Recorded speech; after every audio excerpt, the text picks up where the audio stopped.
Mm.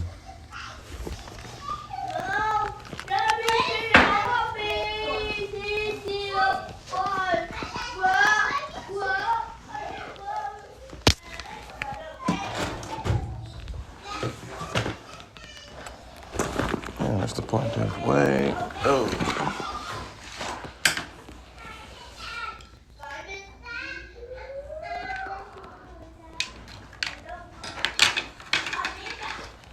What up, y'all? How y'all doing, man? I'm shutting up real fast.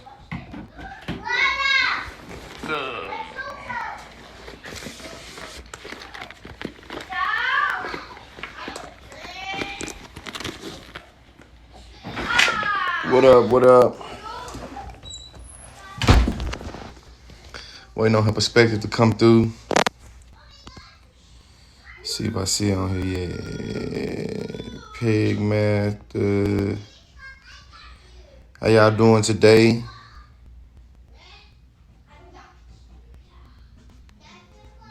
Yeah, we waiting on her perspective to come through.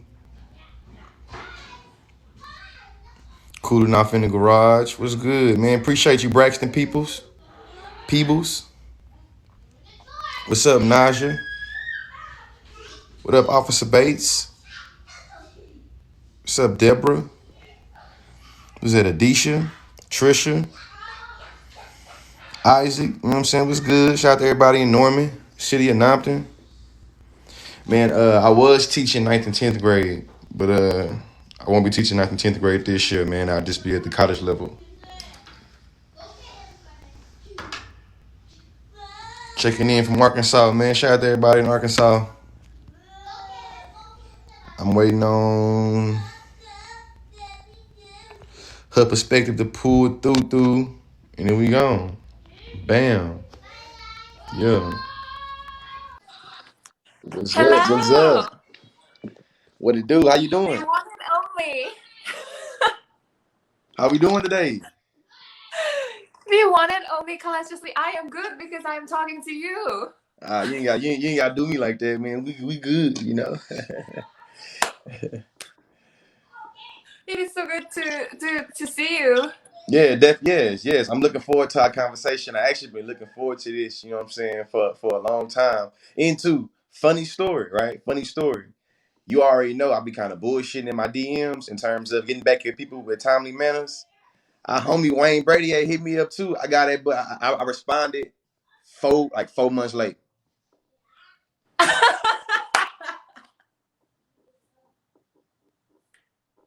Yeah. Well, I am glad that you responded to me faster than you responded to Wayne Brady. Yeah, hey, Very honored. I'm building healthy habits. You know, building healthy habits. You gotta start somewhere. You know what I'm saying? Communicate. Yeah, man. But yeah, tell me.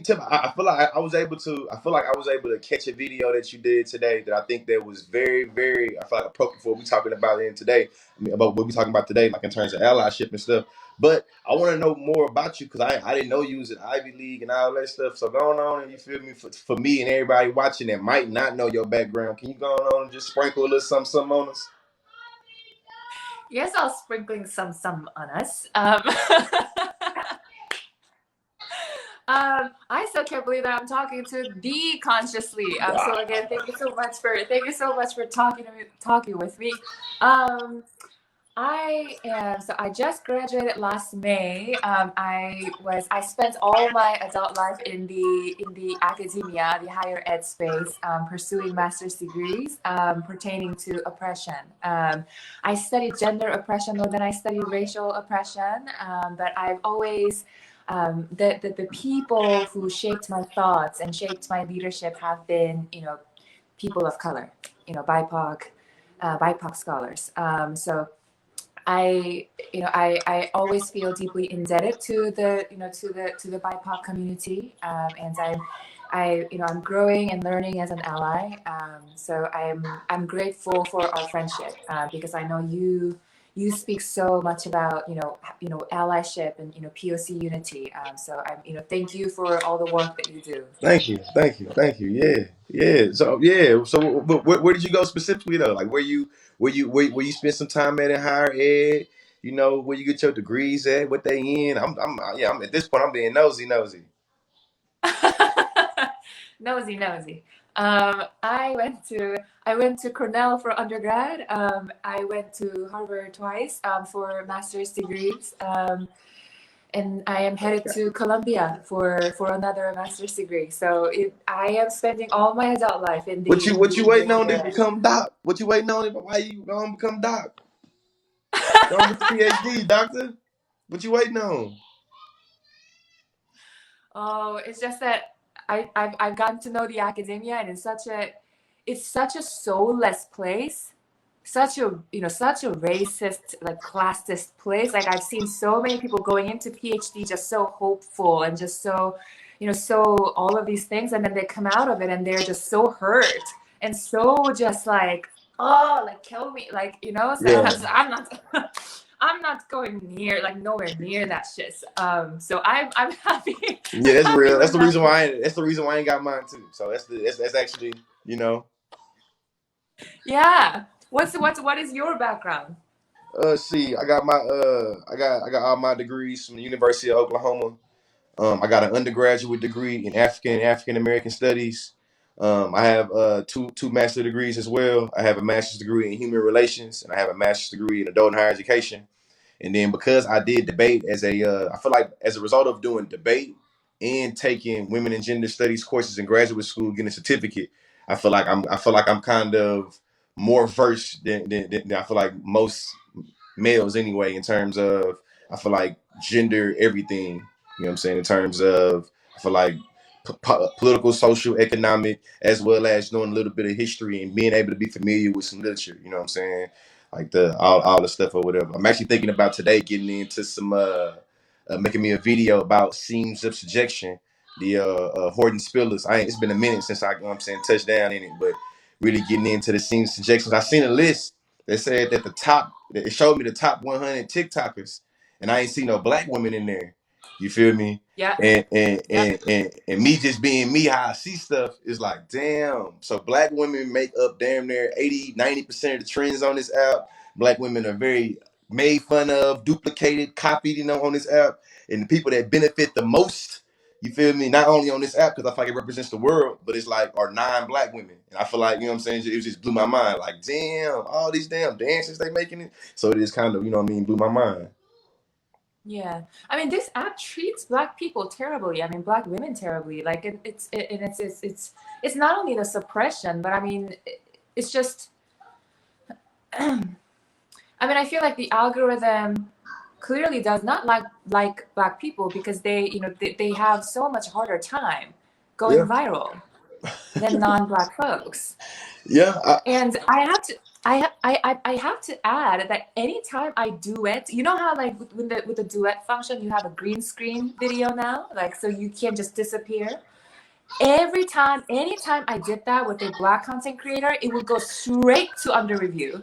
We'll sit there for 5 hours, or if it ever goes live, it'll get taken down for hate speech within like an hour, and then I would get Yeah, man. That's how I'd it be goes. like, man, That's yeah. I feel like at this point you gotta laugh at it so you don't get pissed off at it. 'Cause I think that at this point it's really don't make any sense. You know what I'm saying? I'm a southerner, so I feel like I always got a whole bunch of I feel like southern sayings to be able to make sense of things. And in this one it's just like, man, if the shit don't make sense, you sitting there trying to make it make sense and make it go crazy. And I just think that in this instance, I just see it as being a lot of arbitrary enforcement of the community guidelines that makes it where you feel me. The word I'm gonna start using now is digital redlining. Like I don't even care to use the word shadow banning. I don't really, you know what I'm saying, care to even talk about suppression in that way. I'd rather introduce a whole new concept, a whole new term in terms of digital redlining. That way when I talk to people of TikTok as a debate coach, they don't recognize that I know more than what they, you know what I'm saying, we're going down with, right? So when I have people talking to me about the phenomenon on TikTok that's happening to us, they'll deny it. Oh no, Mr. Lee, there's no such thing as mass reporting. oh no, we don't do that. That's just out. This, I mean, no, that's no. So, but now when I talk about digital redlining, they have to ask me questions about what I'm talking about. They don't get to attach all that bullshit stigma onto what I'm saying and gaslight me and say, well, no, that's not like, nah, bump all that. I know they prepped you good to come for this meeting right here, but I ain't talking about that. I'm talking about this. So you know what I'm saying? That's what I'm gonna start talking about. And two, it's a whole bunch of literature already out there. It's a whole bunch of uniquely, I mean, ironically, black women. You know, I'm pointing at you as a black woman, but we're talking about black women that's doing the work in terms of creating literature about digital redlining. Mm. And it's just like the history of like redlining in terms of real estate, but it makes you think about it in terms of the virtual world. So it's just about how practices, policies, procedures are being able to exacerbate or being able to perpetuate a lot of the trends that's out in the real world. So now we see that accessibility, we see that resources, you know what I'm saying, are usually lacking for these particular communities. We see the algorithm that's pretty much reflecting a lot of the more material, you feel me, world in terms of making it where the metaphysicals see the same thing, like we in the Matrix. Whereas, you know what I'm saying, it's like making videos on TikTok has, I'm sure it made both of us where we're recognized now in the real world. So we see that now, like world point 2.0, world 3.0, world 4.0, shit's starting to get really in our laps. And I think digital redlining is making it where the world is like when I learned, and I'm gonna shut up after this, but I learned that social media is the most lucrative industry in human history, more than automobiles, more than oil, more than real estate, more than all these things. So when we start thinking about digital redlining, you have to think about how the distribution of wealth and how like literally finances is being structured through this industry that's known as social media, and how a lot of the black people that's making the trends and the dances and the slang, you feel me, how we're being the producers and we put in the labor, but we not, you know what I'm saying, we're not being valued as producers. Our products are being valued, but we're not being valued as producers. But I also think that there's a lot of like, you know, I'm in the Afro pessimism. You feel me? That's what I'm thinking. And it's a whole bunch of separating black flesh from black labor and a whole bunch of fungibility of black folks and blackness. You feel me? But I also want this conversation too to be about multiple layers of allyship. You feel me? I'm a straight cisgender black man. You feel me? And I think that, you know what I'm saying, I feel like there's a lot of ways we can think about, you know what I'm saying, allyship in terms of, you know what I'm saying, you being Asian, me being black, me being, you know what I'm saying, a man, you being a woman in different ways. You feel me? And I think that we can make it where it's a very complex, you know what I'm saying, thing to talk about, especially with our demographics. You know? I feel you. Cause I'm sorry. Yeah. I mean, you said so many. I mean, that's all of that is treasure. You know, I think it's yeah. I mean, I think it's really important to realize that um, me as an Asian woman, I experience racism, but I do not experience anti-blackness. And there's a clear difference between the two. And I think Asian people, for POC unity, Asian people need to have that understanding. Yes, both groups suffer from white supremacy, but how it impacts Black folks and how it impacts Asian folks is different. We have to understand that. We have to have appreciation for that. And not having appreciation for that and just saying like, well, we both suffer from white supremacy, so let's unite. That misses the point. So that's something that I wanted to convey during this live.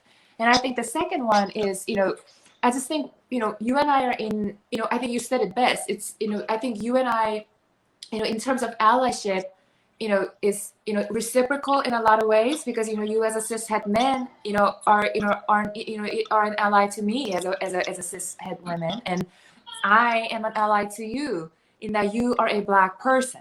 Right. So I think there is an interesting dynamic there, Yeah. and so I thought you brought up, so many good things, and you are consciously. And the last thing I will say, I just think it's so interesting how, as the history evolves, it's just the same stories of Black people being exploited. It's just through different medium, right? Definitely. Like it's whatever is the most most profitable industry at the time, it is built on the backs of Black people. It's just right now it's happening to be social media. Yeah. And I just it's an evolving trend. That's how the world is evolving. Yeah. Right? Like nothing has actually changed. I mean, we still have the pipeline. Yeah, they say Right? same shit, this is a different toilet. You know what I'm saying? Same shit, just a different toilet. You feel me? That's how, you know what I'm saying? It even smell the same most of the time. So, you know, that's usually what we record. I feel like it's a great way for us to have an analysis to understand how those things transcend over time. I feel like the reason why I like studying about structures and getting into like structuralism is because I get to understand how things also remain the same over time. You know what I mean? And I think that a lot of time I feel like us being people that study about oppression, that's usually what's weaponized against us. You know what I mean? That we usually have, some would say, expertise in being able to point out how things remain the same. And as a result, we usually pigeonhole as being victimizers or victim mentality, or you feel me? Shit, I don't know. As an Asian woman, do you get called race hustler? Race hustler? Race hustler? Familiar with the term race hustler? Mm-mm. Oh shit. Let me put yourself D right here. Yeah. So originally the term race hustler was used as a political term for actually a white dude. I can't think of it. I think it's Wallace. I think Wallace was running for maybe president in like the 60s or some shit like that. And he was seen as a race hustler. I feel like I might be getting the person mixed up. But I want to give you historical context for it first, is that there was a white person that mobilized the term race hustler because he was able to galvanize political, you know what I'm saying, support by being able to demonize, you know what I'm saying, black people and things like that. Now the term is used more like in the colloquial sense. Like, you know, people like, you know, you can read the book Uncle Tom, you Oh understand yeah. like Right. like the historical figure Uncle Tom. That's But right. then like somebody, That's right. but because somebody Uncle Tom has a different, you know what I'm saying, understanding. So in this That's in right. this instance, you feel me? It has kind of the same thing. You know what I mean? Like race hustler, you feel me? The historical context was really white people said it was good. It was good for them. You know what I'm saying? But now that you have people on social media and really going back to even like the time of like Booker T. Washington and W. E. Du Bois, you feel me? You had this term idea about a race hustler. And what it was saying is that there are black people that get to go around and kind of make money and hustle off of pain and suffering of other black people by telling them you ain't gonna never be shit because you black and this, that, and the other, this, that, and the other. So most times people will inscribe that idea and say, hey, Conscious Lee is a race hustler, and all he does is tell black people they can be a victim and tell them they can't do nothing. You know what I'm saying? It's usually Mm-hmm. conservative people that have this understanding that says that, hey, if you black and you talk about being black and you talk about it from a perspective that says that oppression is bad or white supremacy, then per se you are being a victim. I think that shit funny because before I got here with this lie to you, I'm in Target with my wife and my kids. You feel me? And guess who fucking book I see in a goddamn book session? Candace Owens. What is the subtitle of Candace Owens' book? How black people can get off the Democratic plantation. So the idea, that's what the subtitle of the book was. You feel me? And not only that, at the top of that motherfucker, it say, I think New York bestseller books, whatever that. You know what I'm saying? I'm at lots of words right now with that, but you know what I'm talking like. It's moving units, and she's literally being able to monetize a racialized perspective in terms of chastising black people for being quote unquote liberal. So, you know me, I always say conservative contradictions. Race hustling, they usually say talking about race is bad and trying to make money about race is bad, but then they get all these black Republicans and or people of color. Because I've also ran into the Latino conservatives that literally market themselves as being Latino conservatives. I done ran into like almost was like literally pick a racial minority. They're gonna tell you race don't matter, but they're gonna tokenize themselves as being the racial person that's not like them over there. Huh. But race hustle though. You know, I New York Times bestseller list. I sound like an idiot when I said that. But yeah, New York Times bestseller list. Book about race, goddamn. That's what I was trying to say. Something simple too. But yeah.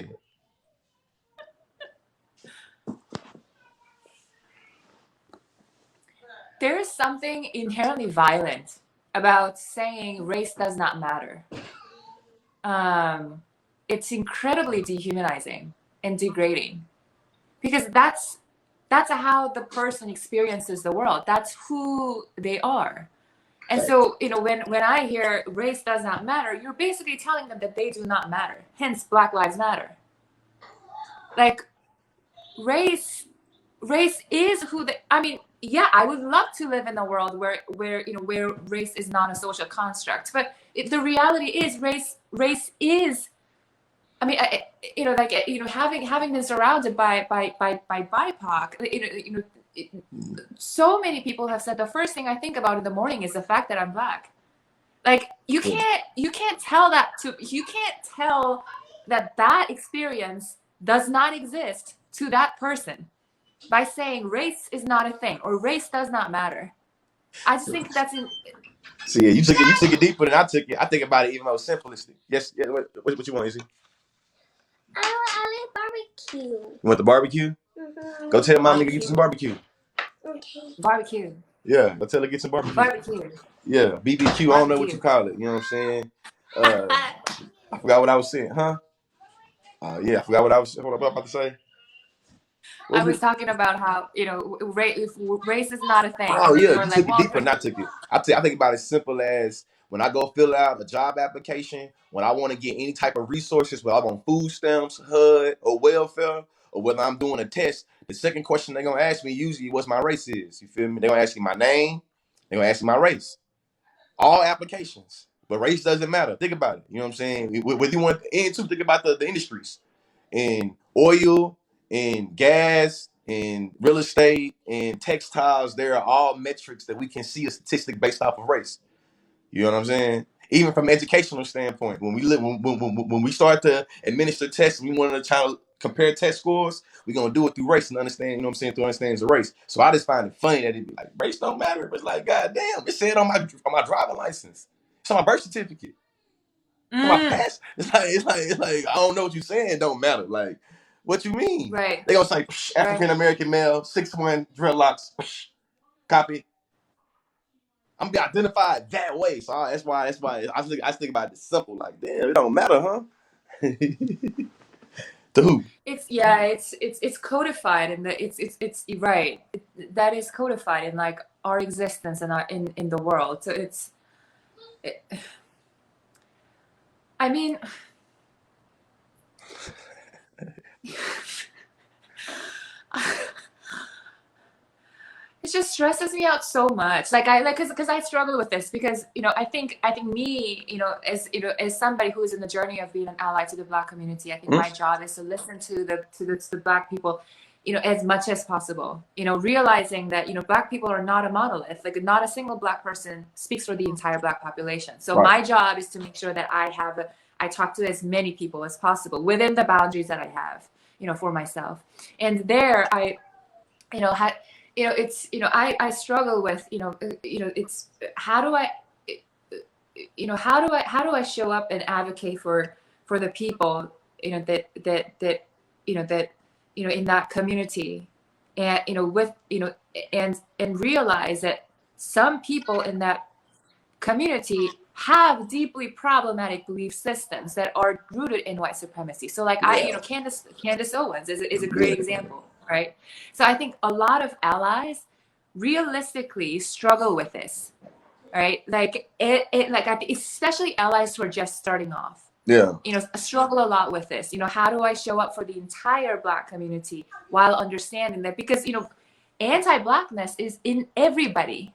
Definitely. Everybody, including Black people, yeah. And so it's like, right? Like, it really, I think it's inappropriate for non-Black people to, it just makes me feel uncomfortable whenever somebody talks about Candace Owens, a non-Black person, like, talks about Candace Owens, and they go on and talk about how like problematic she is, like, and there's something about that just makes me feel like, I don't know if that's, you know what I mean? Nah, you're right though.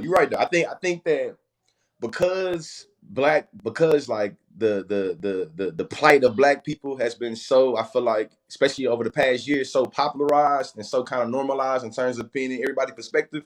I think there's been a lot of what we call it, you know what I'm saying? Well, I know people getting too familiar, you know what I'm saying? So it's like when you get too familiar, usually for my community, it's like shit, saying that now you've gotten too comfortable and your comfort level has made it where you forgot to be more conscious about what you're saying and where you at and where you're speaking from. So the idea of a lot of liberals, definitely white liberals and a lot of non-black liberals, would try to talk shit about black conservatives in ways that they hear black people talk about. And it's like, I get the confusion, you feel me? And I get, you know what I'm saying? They're like, hold on, I thought it's just like, hold on though. Because now you're going to start sliding into the pathologizing black people and recognizing this, that, and the other. So it's like, you know what I mean? And usually how I'm able to make those distinctions and understandings and how my relationship to the LGBT community. You feel me? Like I'm straight, heterosexual. I'm straight cisgender.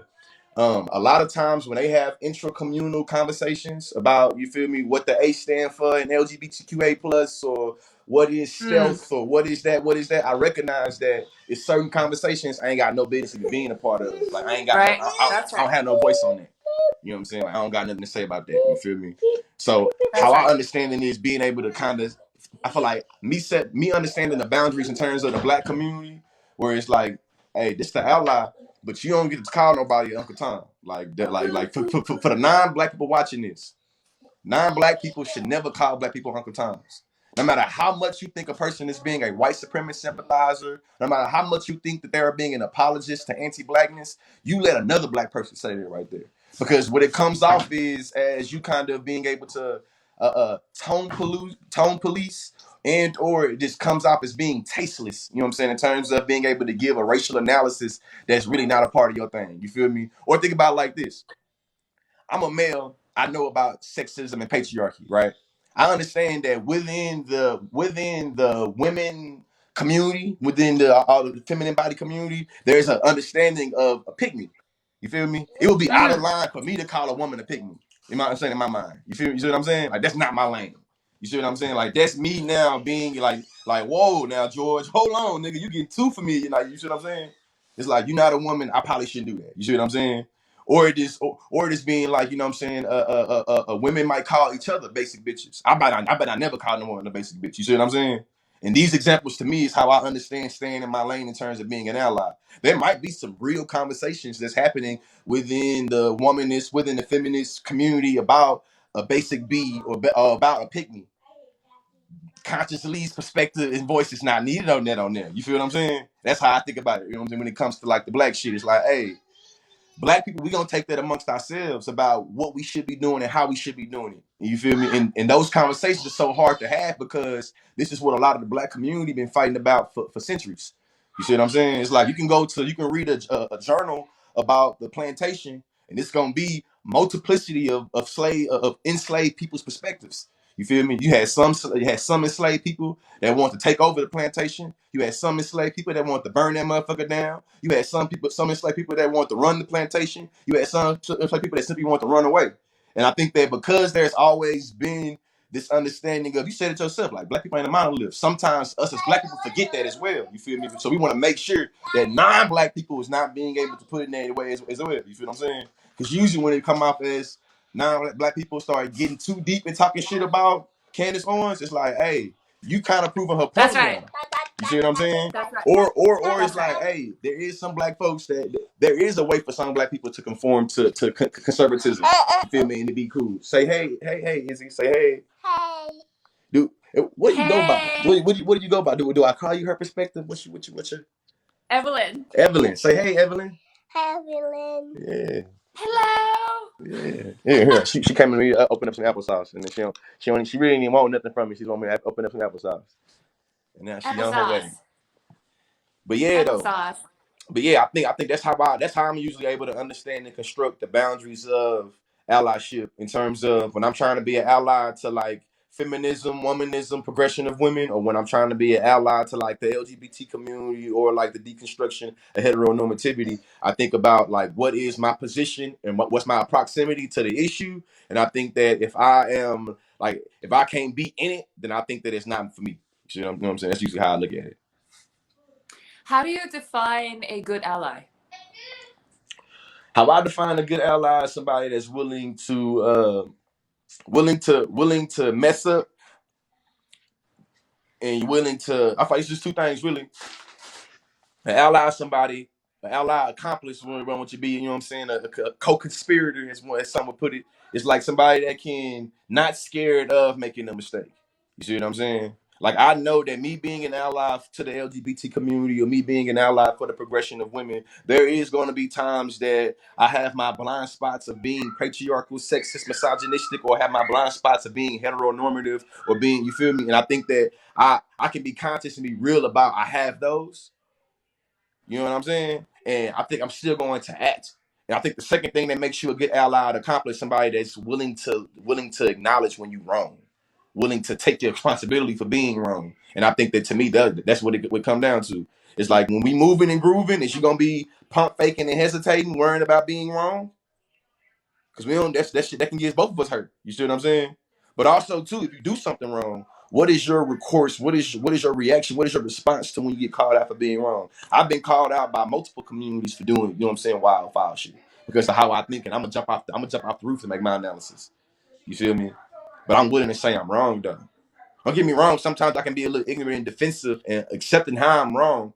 But once I'm wrong, I realize I'm wrong. I accept that I'm wrong, and I, you know what I'm saying, I take it. You feel me? And it's just like, as a Southerner from down south, for Baptists, you feel me? It's like, hey, they repent, goddamn it, and return away from the sin. So you feel me? Once I apologize one time for it, I'm not trying to apologize for it again. So I'm gonna try to, you know what I'm saying, correct my actions. Because I think I see a lot.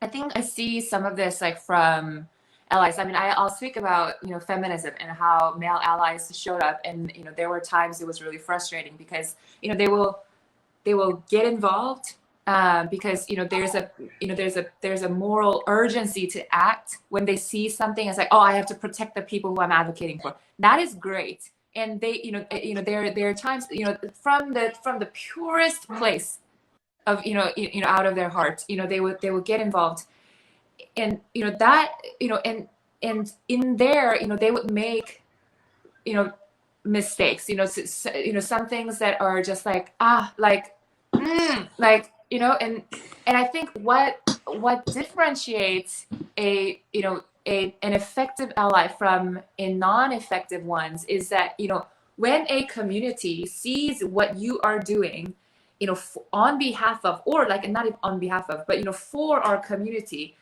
and we say like, bro, like, stop, like what you are doing is not working, it's not helping, then that's when you stop. That's when your intention stops mattering. Like, you listen. That's it. Like, I think that's the hallmark of good allyship, is deference to the community that you're advocating for. So, once you jump in, okay, so there was a moral urgency for you to act because, you care about us, and you act. But then when we tell you the way you acted, whoop. Yeah, I'm just trying something. We trying it. We trying this out. I just seen it. I don't know what that is. Like, when you have acted, and our community is like, the reason why you got involved is good. It's just the way you got involved. You cannot, like, there is a difference between why and the how, and your why is good. How was not.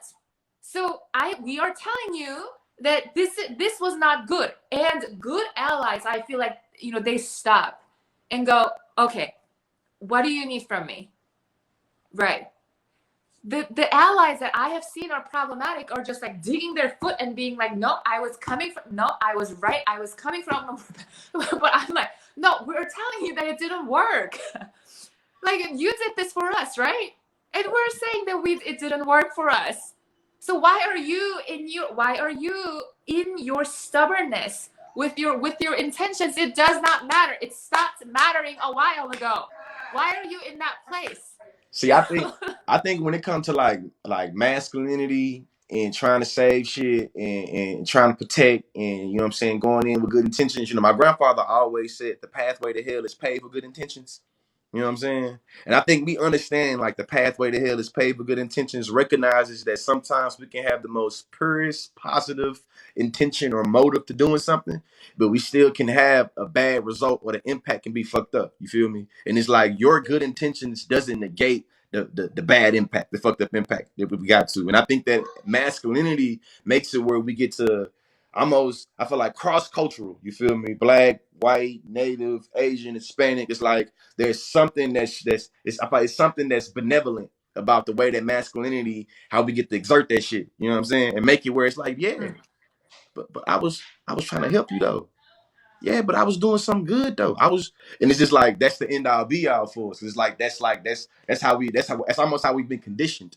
You know what I'm saying? I think that it's kind of getting past that to be like, all right, this how I'm conditioned, but I ain't gonna make no excuse to make it where I can't act because of this, that, and the other. I want these white folks to unlearn and relearn some shit. With me as a man, I'm gonna unlearn and relearn some shit, and that's how I'm able to understand it. You feel me? Like intersectionality to me, I see it as it's a big old system of power and oppression.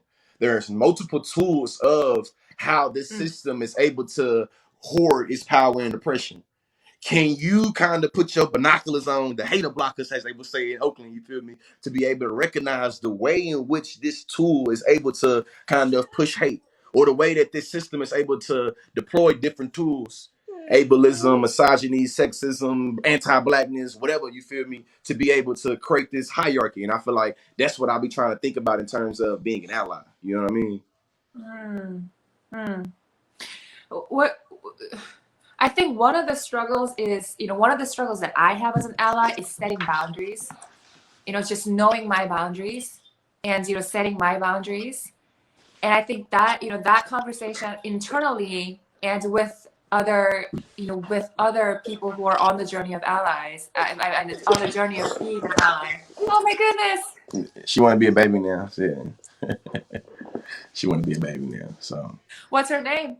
Izzy. Izzy. Izzy's in the house. She alright. I'm gonna give her some attention when we get off.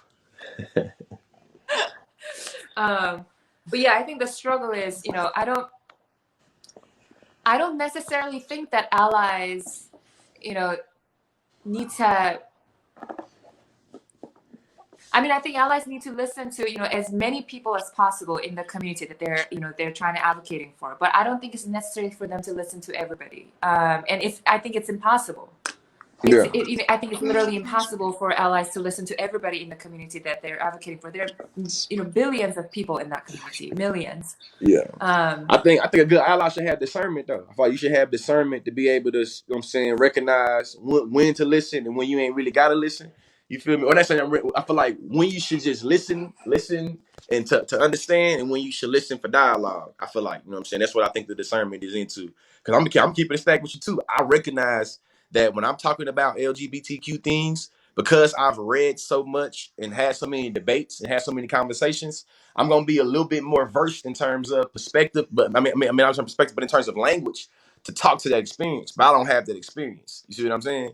I recognize that there are also people that's within the LGBT community that might not be able to speak to it like I can. Like I'm recognizing there are people in the Black community, you feel me, that maybe can't speak to the Black experience the way that maybe you can because you've read things in academia. You know what I'm saying? But I'm recognizing that when I have my, when I feel like when I'm trying to use discernment. You feel me? Like I know that I know every Black person in the Black community knows what they're talking about. I know every person in the LGBT community don't know what they're talking about. I know that everybody that's a woman, don't know what they talking. I know that just because you're in that community don't mean that you're an expert and being able to speak truth to power to that experience. You know what I'm saying? And I think that that's part of that discernment. But I also think that being able to I feel like me and you in a weird place that we try to. I think that we recognize that usually it's gonna be a lot of non-people that we don't know that's not gonna really rock with us like that. You know what I mean? Like I'm sure you probably know some Black folks that's not fucking with you regardless of what you're talking about.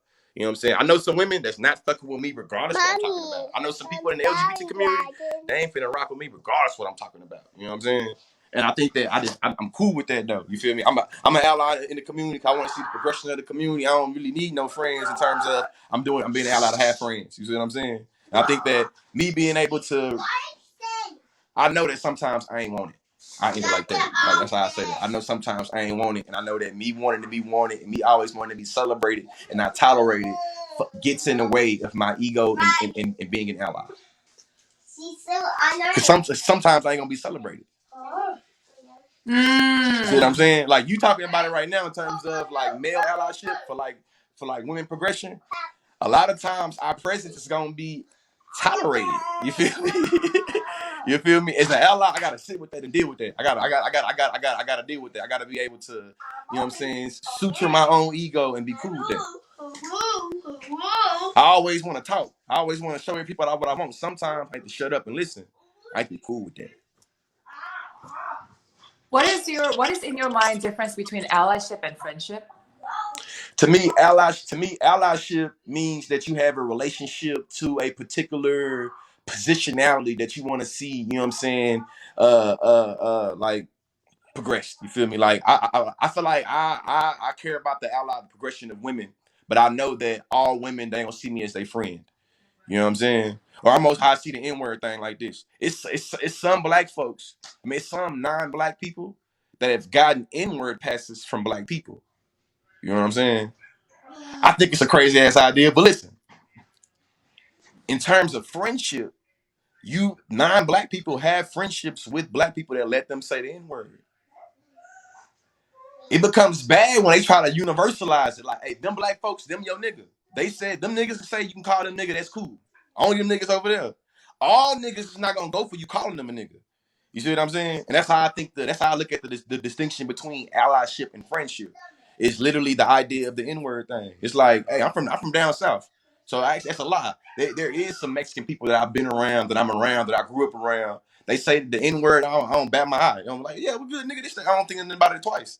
You know what I'm saying? But I think that those Mexican homies know that they don't N-word this, N-word that around everybody. Cause they have a friendship with me. They allyship and them believe in Black Lives Matter don't mean they get to say N-word to everybody. You know what I'm saying? And that's how I see it. You feel me? Like it's certain LGBTQ people that let me really talk with them. And I can talk with them. You know what I'm saying? But it's certain Should I don't do that with everybody though. right. Should allies to the Black community want Candace Owens' voices to be lifted?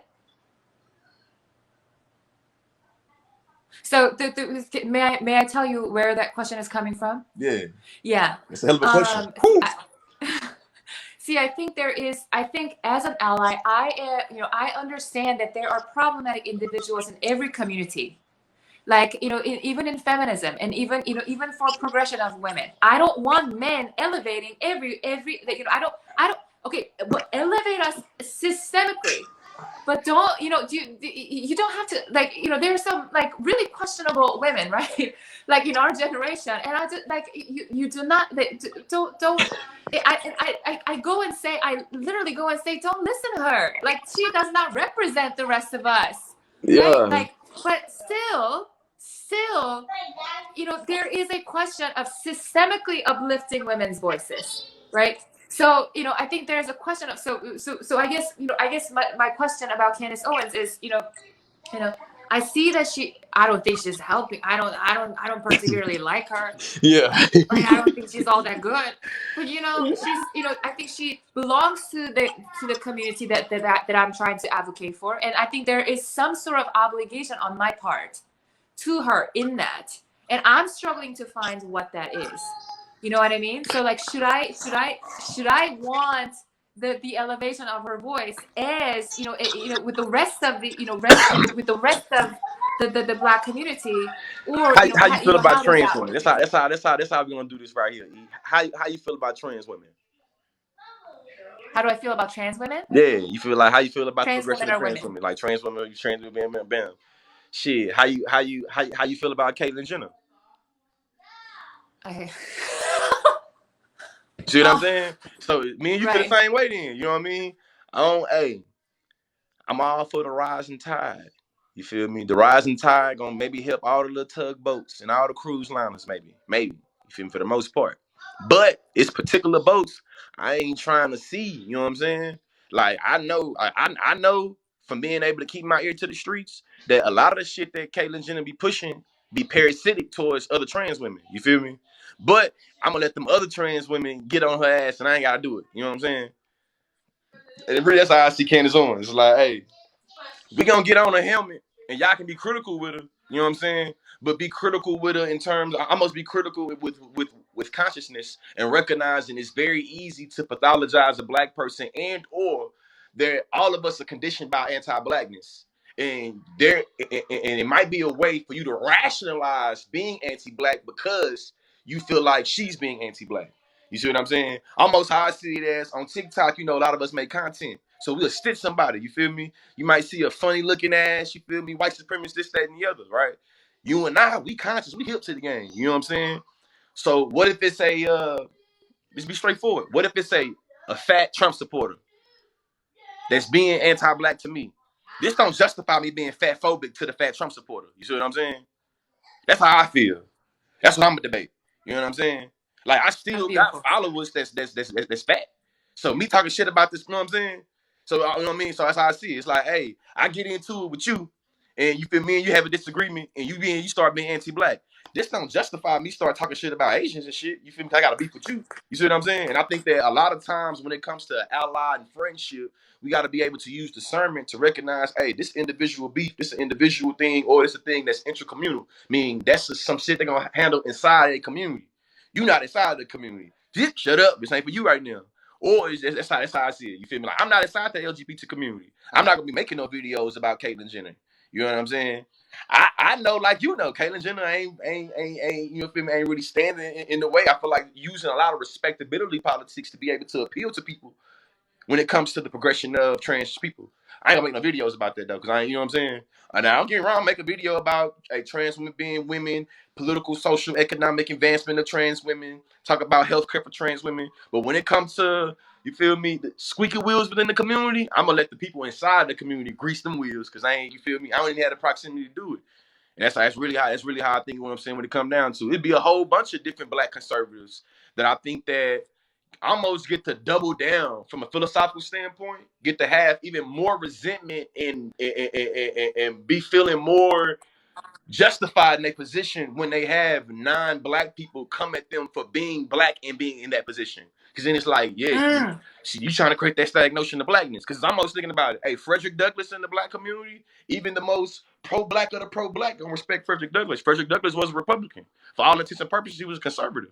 Now, we keeping it a stack. There are going to be some perspectives that Frederick Douglass had that would not run with right now until 2021. You see what I'm saying? So it's just like, in my mind, I think there is a way for black people to be Republican and conservative and to be ethical. Have I seen many of it? Hell no, especially not in the, you know what I'm saying, in the era we in now. But my understanding of history, I do think there is ways for black people to be conservative and it be seen, and it's not seen as being something that's grotesque. You feel me? I'm from Texas. I'm born and raised in a red state. You feel me? Shit, I'm a lot of. I'm raised. Oh, God bless you. You feel me? Yeah. So just like, you know what I mean. But you see what I'm getting at though, right? Just like going back to blackness not being a monolith and black not being static. There are some fiscally conservative and or socially conservative perspectives within the black community, especially when we think about the black church, especially when we think about, you know what I'm saying, just different old school things like that. So I feel like when you start indicting people like Candace Owens or the Hodge twins or whoever or whatever tap dancers you want to, you know what I'm saying, do it like that. Or even that term right there. Right now, because I'm education's elevation, I'm gonna drop it right here. For all my followers, listen to me right now. Y'all hear me all the time refer to black conservatives as being tap dancers. I don't, if you're not black, you probably shouldn't refer to a, you know what I'm saying, a black conservative as a tap dancer. You know what I'm saying? Like if you hear black people call black conservatives coons, if you're not black, it's not a good idea for call a black person a coon. Right. That's right. That's you right. You hear what I'm saying? And I think like, that's right. That's right. Yep. And I think that's what I just had this conversation like the other day, like, 2 weeks ago or something. Like, I see so many, even on TikTok, I see so many men, liberal men, stitching conservative women, and they use misogynistic rhetoric. Like, someone shut her up, like someone punch her in the face. Like, I'm just like, you can't say that. Like, I don't care. Like, I don't care if she was saying problematic things. Like, you have to systemically elevate our status. And for you to say just because she has a problematic viewpoint, yeah, I mean, attack her viewpoint. Attack the like what? Exactly. Like, she's so like what she said was so problematic, but that doesn't give you the right to then blanket, like, just like put all your misogyny onto her and say, someone please. Your fries. My son ate my nuggets and my fries, man. Shout out to my son. My daughter in here, my baby cut. Yeah, my son, my wife came here and rescued the rest of my nuggets. My 3-year-old son is here. Yeah, my six. Yeah, this 6-piece. And shit, about 4 or 5 of my nuggets too. 4 of your nuggets. Damn, son. It's like my 3-year-old ate a 10-piece. But yeah, my bad. I ain't mean to cut you off. I'm sorry. Damn. Oh, everybody, we're with the Consciously. Thank you for tuning in. Yeah, my bad. Hey, but you said something important though, because I have had to. I've responded to, I think, Republican Barbie a few times, and I'm giving all these Republicans all this free promo. You know what I'm saying? But I guess it is what it is. I responded and stitched Republican women before, and I've said things and literally went back and deleted it. Like, nah, that they ain't come out right. You know what I'm saying? So I'm like insightfully conscious to what you're talking about, because I feel like I have almost did it. And too, Right. if you went back and seen some of my videos of me stitching them, I would be curious. You know what I'm saying? I would be curious to hear your critiques of like, hey, now consciously, that shit sounded a little patriarchal, bro. You know, I would have taken that though. You know what I'm saying? I can imagine, like I can only imagine them slippages. I'm seduced by sexism every day in terms of the structures, and it's like I think I'm an anti-sexist. That's how I see myself as being an ally to the, you know what I'm saying, to like women progression. I'm an anti-sexist. It's not stamped on my forehead that I done read all this shit. You feel me? I know a lot about it, but I know that because I'm positioned as a man and because I function in the world as a man, it's gonna be certain things that I get that I'm privileged as, regardless of what I feel that people give to me. And I think it's certain ways I just have blind spots that I'm learning about every day. You know, so Yeah, I actually was, I was actually gonna, make a video out of it, a video out of that. It's just, how to critique, not even critique, but how to, when somebody in the community that you're advocating for is problematic and saying problematic things, and that's actually, whatever they're saying is harmful to the community that, that you are advocating for. There is a way that you get involved and correct that person. it is. But right, but there is a way. You cannot just, like I just see so many liberal men on the left who use conservative women who are problematic, who say problematic things as a playground for them to just like to dump all their misogyny onto. And like I see these videos, it's like, you do not say this to any woman. Like if you want the advancement of women, and if you want to, women's liberation, you stop with that language. You do not call her a bitch. You do not say, someone please punch her in the mouth. Like you do not say these things.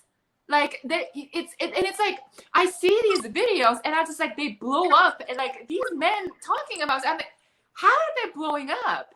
Like, and I just, no. Like, there is no circumstances in which you are justified in calling her a bitch.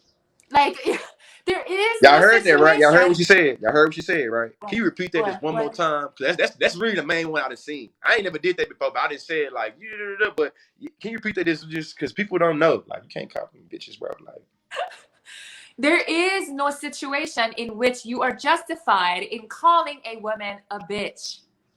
Like, if like if you are a woman, telling another woman like, hey bitch, like, that is another story. But if you are a man committed to gender justice, you do not go and spread these misogynistic narratives. You do not perpetuate misogynistic languages. I do not care if it was Tommy Lauren. I do not care if it was Isabella. Like, I do not care. You do not make a video. You do not make a comment saying, please someone punch her. Please someone punch her. Like, hello? What? Like, it's really sad you have to say this, but though I know shit be normalized though. You know what I'm saying? like, and I would imagine that is saying, that is similar for a lot of communities. You be collectively concerned and committed to the liberation of that entire community, and with an understanding that there are problematic individuals, but you do not perpetuate the problems that you are trying to fight against, because certain individuals in that community are problematic. You didn't, you feel me? I You know what I'm definitely feel saying? you. Yeah, I feel you. You know what I'm saying? I definitely feel you. I definitely feel you. You know, I definitely feel you. And two, I'm cool with it, E. You feel me? I'm cool with it. You know what I'm saying? I think it's cool. But we talking with another black person. Don't repeat what they say. Don't, you know what I'm saying? Don't emulate what they say. You feel me? I like it. I think I'm fascinated by it. You feel me? You know what I'm saying? So we do it. But that we having a conversation about allyship and about friendship. You know what I'm saying? So thought I put that out there. You know? Yeah. I mean, Cause I'm I'm definitely yeah. gonna say this. I'm putting this on my YouTube. I'm putting some clips up on IG. I feel like we got us a nice little some nice dialogue coming here right here. And two, to help you out on the video you're gonna make. I'm a debate coach as well. That's really my background and how I'm able to know what so much I know. What we teach debaters to do in debate is to attack the argument, not the debater. You know what I'm Yep. saying? That's what we teach our Yep. debaters to do. We'll teach like because it's Yep. easy to make ad hominem attacks. It's easy to personalize something. It's easy to kind of making it where you're coming for a person instead of coming for the idea they said. And I think that's what we have to be able to separate a lot of the times. You see what I'm saying? And I think that, as a matter of fact, me saying this right here, this is one of to add more context about why it's not good for men to call any women B words, regardless of whether you disagree with them. Why it's not good for no non-black person to call a black person a coon or something like that, because now you are attacking the person. You're no longer attacking the idea. You know what I'm saying? And I think that you have to be in proximity into a community to make it justifiable or rational for you to be able to attack a being to hold them accountable for their personhood. You know what I'm saying? It'd be wild for me trying to come at a woman, trying to check her for her. You know what I'm saying? It's like, nah, bro, like you stay in your lane. You know what I'm saying? I think that's the distinction. Attack the person, attack the idea or the argument, not the debater or the person. And I think that's the way you make those distinctions. So when you call a person a coon, yeah, don't get me wrong. Don't get me wrong. Candace Owens says comments that is parasitic to black people. You should say that. Say you know what I'm saying? You can make that argument. You feel me? And that's debatable instead of being like you cooning. You know what I'm saying? Because now you're attacking the person. And I think that's the same thing. You recognizing that when them liberal dudes calling them B words or hitting it in the face, it's like, ooh, you done slid into attacking her womanhood. That's not cool. That's not justifiable. And I think that's where it's like, ooh, we done slid in and you coming at their blackness. You can't do that. And that's how, you know what I'm saying? That's how I see it. Like, ugh. Right. I mean, oh my goodness, I've had so many questions. We've only covered like some of it, but thank you for thank you for chatting with me, and thank you for holding this space for so many people. Like you are truly incredible, and please continue doing what you're doing. You're so necessary, and I learned so much from you. Thousands and thousands of people, millions actually, learned so much from you, and I'm in your corner cheering. I'm in your corner So as well. Yeah, we gonna. I feel like I'm gonna hit you on IG in the DM. Man, you gonna collab on a video though. Like from we like because we threw out a lot of ideas now that we can what I'm saying, we can make a video. So yeah, take the DMs on that. thank you so much again for introducing us to your daughter Izzy and gracing us with your gracing us with your presence and her presence. I've truly enjoyed this hour, and thank you so much for teaching me and teaching thousands and And millions too, of cause I see people. people keep on asking this or whatever. I did see he did make a video, an apology video to can you because I just seen this in my comment section or whatever. Can you let them know where they can find that video? I seen the video that you apologized in. I thought it was a very thorough apology in terms of Thank you. what you should be doing, what you shouldn't be doing. Can you, for the people that's in my comment section, and I'm gonna upload this, so the people that's gonna be looking for it, can you just fill them in just a little bit and then let them know where they can find the video, just so we, you know what I'm saying, make sure we ain't ignoring them. Yeah, for sure. Yeah, for sure. I made a video a couple of days ago talking about how the left is a problem. Left is in the way of our own liberation. And in that, I spoke to this to how the BIPOC left treated the Dr. Cornel West, because that was my experience. That was my in my own world. That was what I saw. But the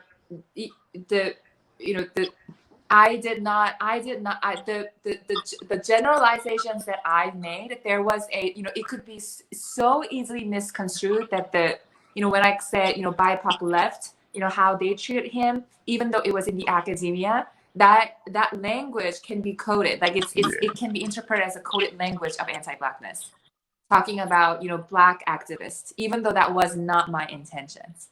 And I think, I think I think when I make analysis like that, I need to be mindful of the Black community that I am advocating for, and how it will be impacting them, and how other people will perceive my analysis and think about them, and not what I'm thinking, what I'm saying.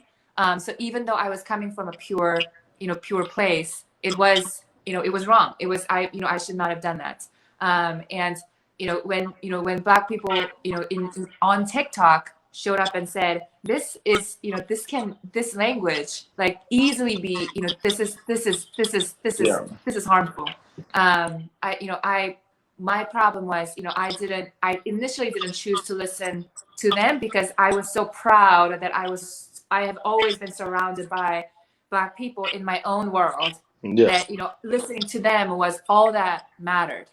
And that's not what people are supposed to do if you're an ally, to a community. When other people in the community show up to tell you that you're doing something wrong, you have to listen to them, and not default to the Black people in your own life that and be shielded in that.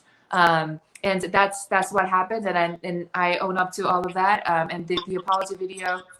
I mean, I don't like calling it apology video, because it just makes it feel so weak. The accountability video. You can find it on the IG. Accountability video is up on my IG and TikTok. It's on the very first. It's the very first thing that you see when you click on my page, and it's gonna be the first thing that you see on my page for days, because I want people to see it, and I want to be held accountable. And I'm grateful that I was held accountable, and I accept the accountability. So thank you for asking that, and I'm open to feedback anytime, and I'm really grateful that people are giving me the permission to not be perfect, and permission to mess up, and and own up to it, and also and also permission to use my to use my discretion in embracing criticism, and sort of understanding how this landscape works when it comes to criticism from the community that I'm advocating for. So I'm deeply grateful for all the Black people who spoke up, and who let me know, and who woke me up and said, you can't, if you are an ally, and if you're serious about being an ally, this is not how you show up for us. And I'm grateful that you and I are allies to each other, Definitely. and friends with each other. So you can hold me accountable, and I can hold you accountable, and I understand that is love. Yeah, and that's our power is, that we have. That power of accountability. Yep. That and I understand all of this is love, even the criticisms that I'm receiving.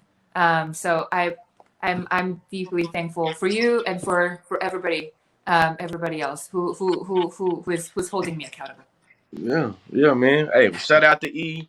Y'all know what time it is, man. It's George Lee, aka Conscious Lee.